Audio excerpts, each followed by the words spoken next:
오늘 그 청옥산 600마지기에서 60대 후반에 에, 주부가 있습니다.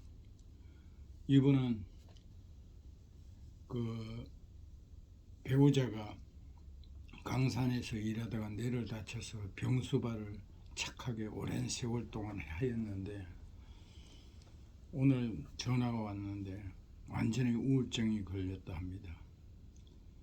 그래서 나는 우울증을 3년을 걸려봤기 때문에 그것이 얼마나 자살도 할 수 있는 이런 병입니다.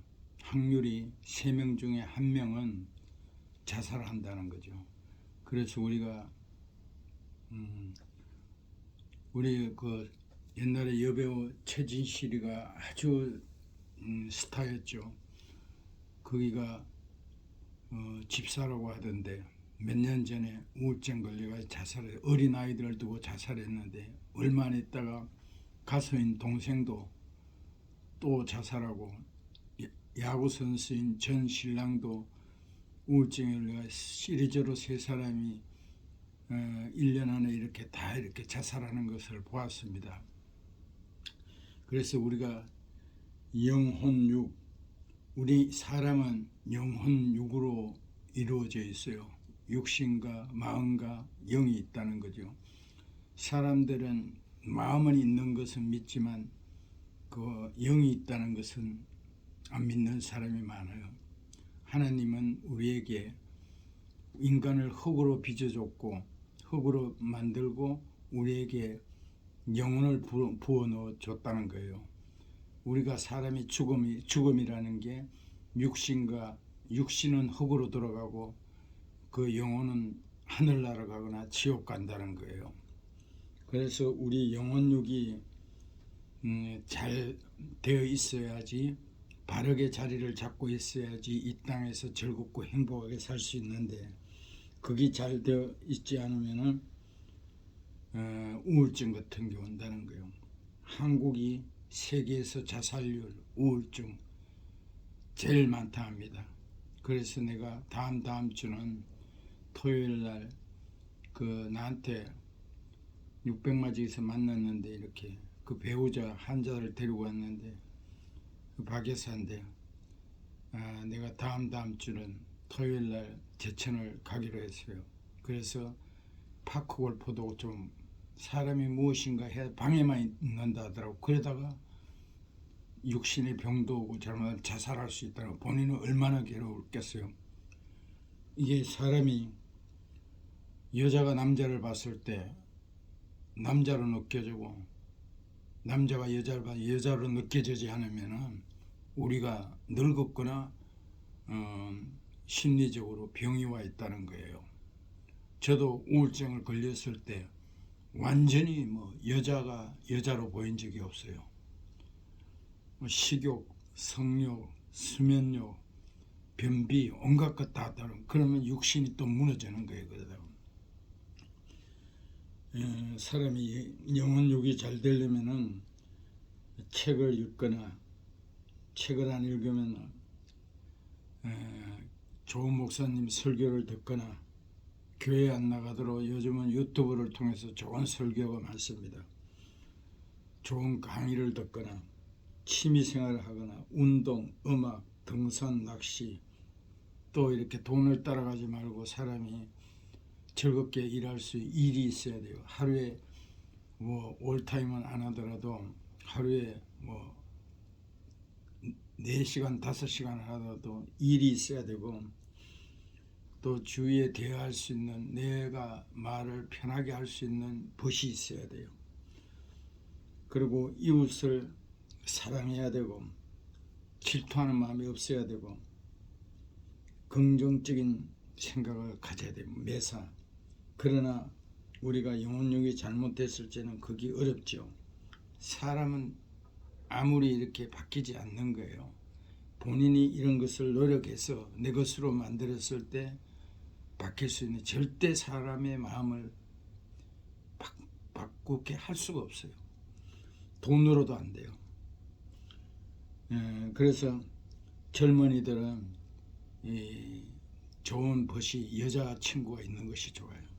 또 혼자 된 여자들은 또 남자친구가 있는 것이 좋고, 혼자 된 남자는 여자친구가 있는 것이 아주 이게 건강한. 사람은 하나님께서 여자와 남자를 괜히 만들어 준 거 아니에요. 또 봉사를 하면, 여유가 있고 일을 안 해도 살면은 봉사단을 하는 것이 좋죠. 그래서 사람이 우울증에 안 걸리는 사람은 책임감이 없고 단순하게 사는 사람은 우울증에 안 걸려요. 배짱이 같이 사는 사람 노후를 걱정해야죠. 자기밖에 모르는 건 아름다운 게 아니고, 우울증에 안 걸린 게 문제가 아니라 우울증 그런 사람이 걸려가지고 오히려 이렇게 자기가 정신적으로 성인이 되는 게 중요한 거예요. 이 성인아이라고 있어요. 몸은 어른인데 마음은 어린아이 수준인 사람들이 많아요. 그거는 성직자에게도 있고 교수 뭐 이렇게 학식이 높고 이런 사람들에게도 자기가 성인아이인데 그게 자기의 성적 장애라는 거예요. 병이에요, 병. 자기 자신을, 나를 알라고 발부둥쳐야 돼요. 자기 자신을 잘 모른다는 거예요. 그래서 어떤 목사님이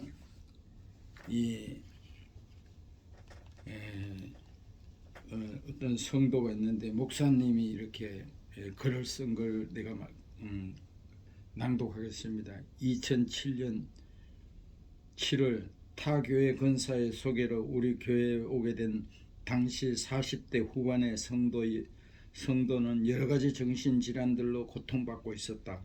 심한 불면증으로 20년 동안 하루도 제대로 잠을 잔 적이 없었고 늘 자살을 생각하며 살아왔다. 이 성도는 한국에 살면서 경기도 안산에 소재한 교회에 다녔는데 효도하겠다는 마음으로 시어머니를 따라 절에도 다녔다고 했다. 어느 날 시어머니를 따라 무당 푸닥거리 하는 곳을 찾아갔던데 무당이 갑자기 성도에게 신내림을 받아야 한다고 말했다. 무당의 말에 신내림 굿을 3번이나 했고 그 뒤부터 몸의 이상이와 함께 정신착망 증세가 시작되었다. 병원은 물론이고 다니던 교회에서조차 이 증상이 신내림 굿으로부터 시작됐다는 사실을 알지 못했다. 성도가 자해를 하고 자살을 기도하거나 1년에 2차례 정도 임신한 사람처럼 배가 불러오는 증상이 나타나면 성도를 정신병원에 입원시켰다. 정신병원에 들어가는 게 싫었던 성도는 남편을 설득하여 딸 둘 데리고 토론토로 유학을 떠났다. 하지만 3개월 만에 다시 정신착망 증세와 함께 자살을 시도했다. 사건으로 인해 남편은 아내와 자녀들을 데리러 토론토로 왔고, 돌아가기가 싫었던 성도는 한인 여성 봉사에 찾아가 도움을 요청했다.